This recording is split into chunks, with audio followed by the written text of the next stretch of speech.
Hello plus two class. आज हम करने जा रहे हैं इलेक्ट्रोकेमिस्ट्री का last topic which is corrosion. तो फर्स्ट ऑफ ऑल करोजन क्या होती है उसको हम समझते हैं।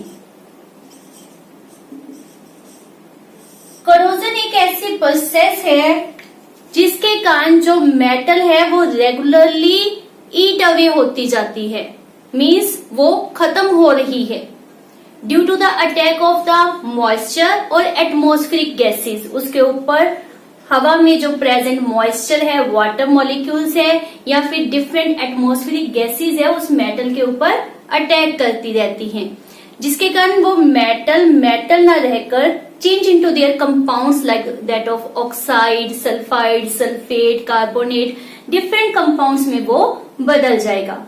इस प्रोसेस को जिसमें मेटल रेगुलरली ईट अवे हो रही है उसे हम नाम क्या देते हैं, करोजन का।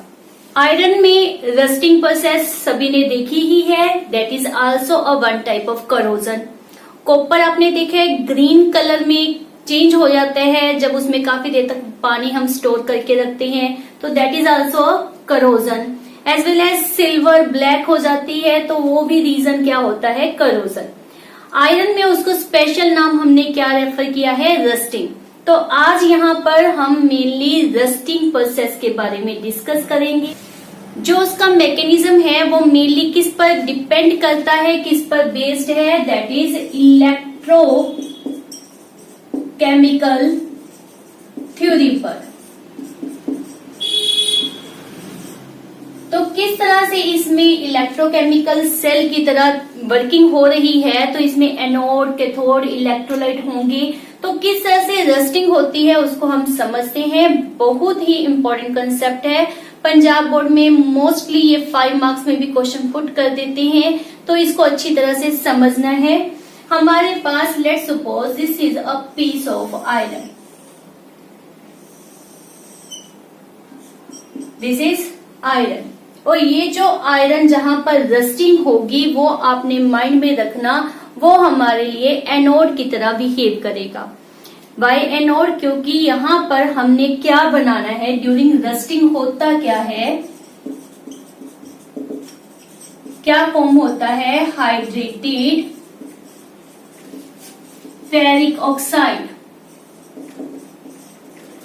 Means Fe2O3X water molecule. Ferric oxide में आयरन के पर पॉजिटिव 3 ऑक्सीडेशन नंबर होता है। तो यहाँ पर आप कह सकते हो कि हमारे पास क्या फॉर्म हो रहा है, oxide of iron means iron की ऑक्सीडेशन होगी। ऑक्सीडेशन कहाँ पर होती है, एनोड के ऊपर। तो जहां पर भी रस्टिंग होगी, मान लेते हैं आयरन के इस पार्ट में ऑक्सीडेशन हो रही है तो ये पार्ट रस्टिंग में जाएगा ही, ठीक है। तो एनोड का हम मेंशन कर ही देते हैं। एनोड हमें समझ आ गया कि आयरन अंडरगो ऑक्सीडेशन, ठीक है।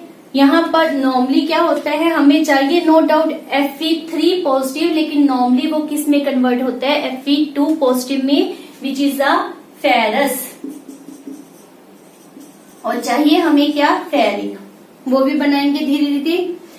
तो ये एनोड के ऊपर प्रोसेस होगी। अब कैथोड क्या है, कहां पर किस तरह से प्रोसेस आगे बढ़ेगी, तो ये माइंड में रखो कि आयरन के ऊपर अटैक कौन कर रहा होगा, moisture as well as atmospheric gases like the CO2, O2।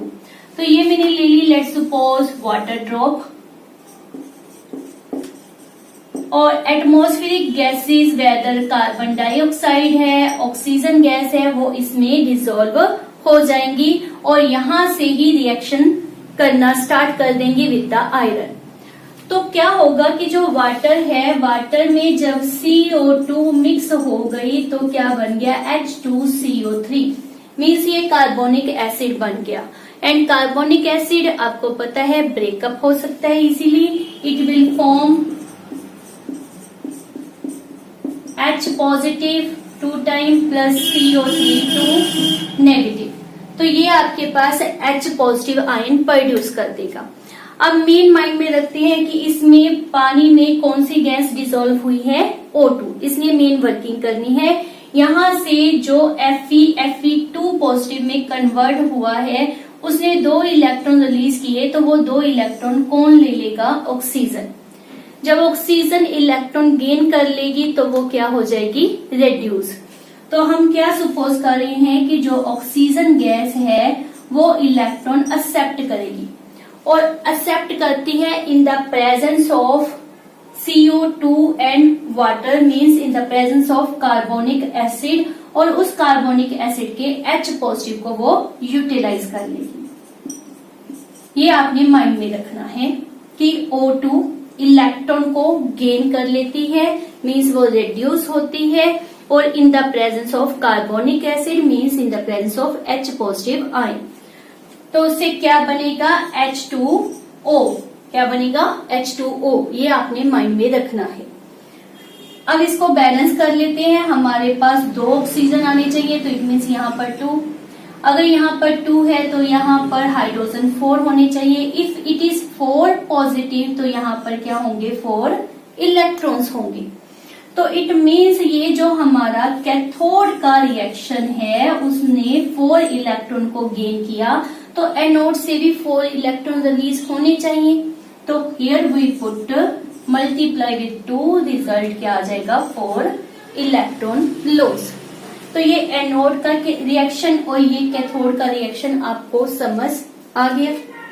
ये माइंड में रखो कि हमें एनोड तो क्लियर हुआ, कैथोड हमारे पास हमने क्या लिया, ऑक्सीजन गैस। मीन्स हम ये कह रहे हैं कि जहां पर ऑक्सीजन की अमाउंट ज्यादा होगी वो साइड किस तरह से एक्ट करती है, लाइक कैथोड। और इलेक्ट्रोलाइट की बात करें तो carbonic acid here act as electrolyte. ठीक है, तीनों पॉइंट्स आपके पास क्लियर हो गए। अब हम इस रिएक्शन का सम अप करते हैं और देखते हैं हमारे पास क्या बना। 4 electron on the product side and on the reactant side will cancel out.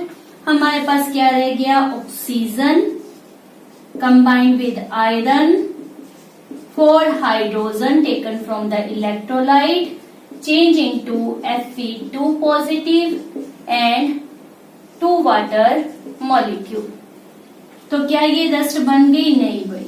Y, because यहाँ पर क्या है, Fe2 पॉजिटिव, और मैंने आपको शुरू में ही रेफर कर दिया जो हमारे पास रेडिश ब्राउन कलर की डस्ट है वो क्या फार्मूला प्रोसेस करती है, Fe2O3, मतलब उसमें फेरिक आना चाहिए, फेरिक ऑक्साइड। और यहाँ पर हमारा अभी तक क्या है, फेरस।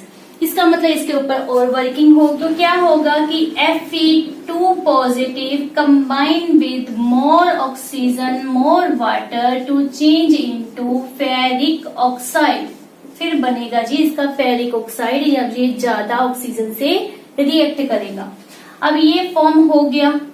बैलेंस चेक करते हैं, आयरन 2 तो इट मीन्स लेट 2, ऑक्सीजन आपका 2 और 1 3 पुट कर दिया, hydrogen it means 2 hydrogen positive release होंगे। बट ध्यान से देखिए यहाँ पर पॉजिटिव चार्ज कितना है, 4, और यहाँ पर कितना आया 2, अनबैलेंस। तो इट मीन्स क्या होना चाहिए कि यहाँ पर 4 आना चाहिए। अब ये 4 बनाने के लिए हमें क्या करना पड़ेगा, यहाँ पर 2 लगाना पड़ेगा। 2 लगाया तो ये 4 हो गया, ये 3 है, इट मीन्स यहाँ पर 2 आएगा। यहाँ 2 आया तो ये कितना हो गया 4, इट मीन्स यहाँ पर 4 लगाना पड़ेगा। 4 लगाया तो ये कितना बन गया 8, इट मीन्स यहाँ पर भी 8 आना चाहिए। अब यहाँ पर 8 आने का मतलब क्या है कि यहाँ पर 4 आना चाहिए। अब यहाँ पर 4 आने का मतलब क्या है कि आपके पास 6 ऑक्सीजन होने चाहिए है ना। आयरन 4 होना चाहिए है, हाइड्रोजन 8 होने चाहिए है, पॉजिटिव चार्ज इस तरफ 8 है और दूसरी तरफ भी 8। ये हमारे पास टोटल रिएक्शन बनेगा। You have to heat and trial से बैलेंसिंग करके चेक करोगे, फिर आपको कंफर्म ये होगा। नेक्स्ट इज ये बन गया Fe2O3। अभी भी कहानी पेंडिंग है, वाई, बिकॉज अभी भी ये और वाटर मॉलिक्यूल के साथ रिएक्ट करेगा, जिसके कारण हमारे पास क्या बनेगा Fe2O3 X water molecule which is the rust. ये हमारे पास अब तैयार क्या हो गई, rust. It is the formula of rust. तो ये सारा मेथड आपने अप्लाई करना है which represent corrosion process, which represent electrochemical theory of rusting, या you can say mechanism of corrosion. किसी भी तरीके से आपको कोई क्वेश्चन पूछ सकते हैं। वन थिंग मोर कि हमने एल्युमिनियम के बारे में पढ़ा था कि जब एल्युमिनियम में वाटर स्टोर करते हैं, हमारे पास जितने भी यूटेंसिल्स वगैरह किचन में यूज होते हैं, नॉर्मली एल्युमिनियम के यूज होते हैं। तो जैसे ही वाटर में स्टोर करते हैं तो एल्युमिनियम ऑक्साइड की उसके ऊपर कवरिंग हो जाती है and that one is protective. हम वहां पर रेफर करते हैं ना कि वो प्रोटेक्टिव है, वो फर्दर एल्युमिनियम को करोजन होने से रोकती है। सिर्फ उनका जो कलर होता है वो थोड़ी सी लस्टर जो होती है वो कम हो जाती है, लेकिन वो फर्दर करोड नहीं होती। तो ये उस तरह से बिहेव क्यों नहीं करती? तो बेटा माइंड में रखो कि ये जो रस्ट बनती है या उस केस में जो ऑक्साइड की लेयर बनी है और इस केस में जो ऑक्साइड की लेयर बनी है, इनमें डिफरेंस क्या है? वहां पर जो अपने पास एल्युमिनियम में बनी थी वो उसके ऊपर ही चिपक जाती है, that is sticky in nature, जिसके कारण वो फर्दर रिएक्शन को रोक देती है और आपका एल्युमिनियम जो होता है वो सेफ रहता है। बट आयरन के केस में आपने देखा है वो जस्ट पाउडर लाइक होती है ना, तो वो नॉन स्टिकी नेचर के होने के कारण जैसे ही बनती है वहां से रिमूव हो जाती है। फिर से iron in concern with the air, water के कंसर्न में आ जाता है, फिर से रस्टिंग होने लग जाती है। अगर यही स्टिकी नेचर की होती तो एल्युमिनियम की तरह प्रोटेक्शन कर सकती थी, लेकिन ये पाउडर फॉर्म होती है, नॉन स्टिकी होती है, इजीली वहां से रिमूव हो जाती है, जिसके कारण इसमें रस्टिंग ज्यादा हो जाती है। मटेरियल जो भी हम यूज कर रहे हैं आयरन का वो जल्दी रस्टिंग में जाकर खराब हो जाता है। This is all about corrosion. मिलते हैं हमारी नेक्स्ट वीडियो में जहां पर हम करेंगे कौन से ऐसे फैक्टर्स है जो करोजन को प्रमोट करते हैं और किस तरह से हम प्रिवेंट कर सकते हैं करोजन को। तो मेरी वीडियो को लाइक, शेयर एंड सब्सक्राइब जरूर करें, बेल आइकन को प्रेस करें ताकि जब भी मेरी न्यू वीडियो रेफर की जाए तो आपको इमीडिएटली उसका पता चल जाए। Till then bye bye.